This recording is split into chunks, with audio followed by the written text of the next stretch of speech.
Hello everybody, and in today's video, I will explain the Great Canadian Dinosaur Rush. So sit back and relax as I explain to you the Great Canadian Dinosaur Rush. First of all, what is the Great Canadian Dinosaur Rush? The Great Canadian Dinosaur Rush was a period between 1911 and 1925. In that period of time, more than 300 skeletons found their way into displays in museums. Our story begins with a guy named Joseph Tyrrell. Tyrrell found himself heading west of Canada for economic reasons.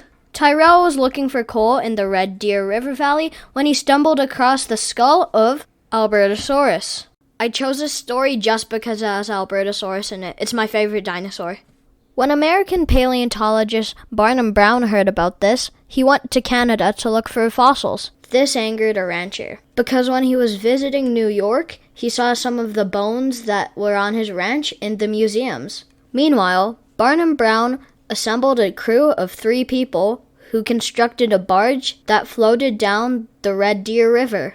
Barnum Brown and his crew returned to Canada 5 summers in a row, resulting in 16 dinosaur specimens that were new to be removed. People were upset that precious fossils that were on Albertan land were being moved to New York. The problem was no Canadians knew how to use the material and dig up these precious specimens. So at an attempt to stop all the fossils to be moved to New York, they hired Charles H. Sternberg and his 3 sons, George Sternberg, Levi Sternberg, and Charles M. Sternberg.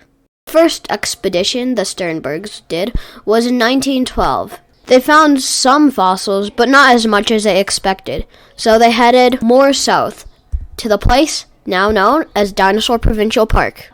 Later, Charles H. Sternberg and Levi left to go work for other museums, but George stayed to keep on working on the National Museum of Canada. You could still see the unearthed skeletons of what they found in the University of Alberta in Edmonton and the Royal Ontario Museum in Toronto. You could also go to the site where they actually digged up the fossils in Dinosaur Provincial Park near Brooks, Alberta. Or you could go to the Royal Tyrrell Museum in Drumheller, which was named after Joseph Tyrrell. So thanks for listening. Bye.